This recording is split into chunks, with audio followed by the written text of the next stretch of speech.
जय गुरुदेव। समय का संदेश। मानसरोवर में स्नान करने के बाद जीवात्मा शब्द रूप होना शुरू कर देती है। मानसरोवर में स्नान करने के बाद ये जो सूरत है, जीवात्मा है, ये शब्द रूप होना शुरू कर देती है।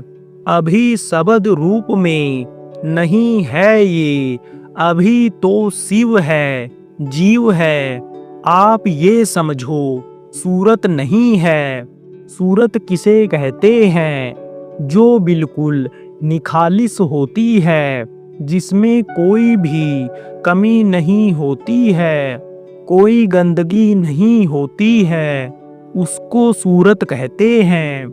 शिव किसको कहते हैं? जिसमें कर्म होते हैं, गंदगी होती है, वो शिव कहलाती है।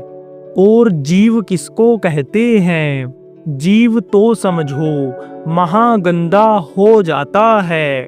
शरीर से कर्म करने से गंदगी आ जाती है। झूठ बोला, बेईमानी किया, जिस पिंजरे में ये रहता है, जिस मकान में जीवात्मा रहती है, उसको गंदा करने से गंदा हो जाता है। तो इसको समझो कि मुक्ति नहीं मिलती है। बहुत दया हो गई अपने अपनाए हुए जीवों पर, तो मृत्यु के बाद निकाल करके और दूसरे लोकों में ले जा करके रोक देते हैं। फिर जब मौज होती है तो फिर जन्म दिलाते हैं। इसलिए कई कई जन्म लेते हुए हो गया और संतों के जीव पड़े रह गए, बार बार जन्मते मरते रहे हैं। दया के मालिक ही नहीं बन पा रहे। अंतरात्मा को साफ करना पड़ेगा।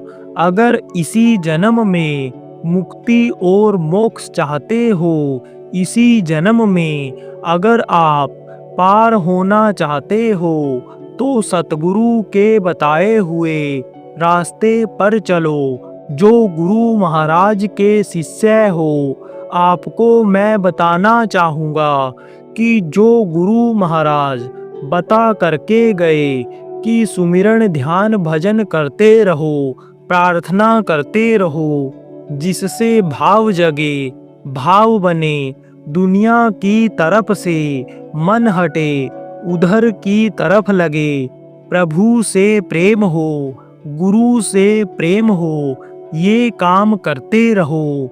और ये जब ना होने पावे तब सेवा करो। सेवा से तुम्हारा मन लगने लग जाएगा। किसमें किसमें लग जाएगा?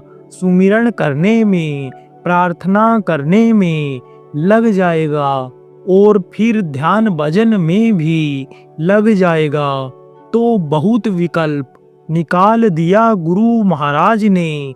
अब आप ये समझो कि जब कुछ भी ना करना चाहोगे और बस खाली हाजिरी लगाओगे कि चलो भाई मान्यता दे दिया गुरु महाराज ने जिसको कि ये संभाल करेंगे जीवों की, वो संभाल हमारी करेंगे ही, तो इससे काम नहीं चलेगा कि बस कह दिया तो कह दिया, आए बैठे रहे, दया करो, दया करो, दया करो। दया के लायक बने तो आदमी दया के लायक ही नहीं बन पा रहे हो।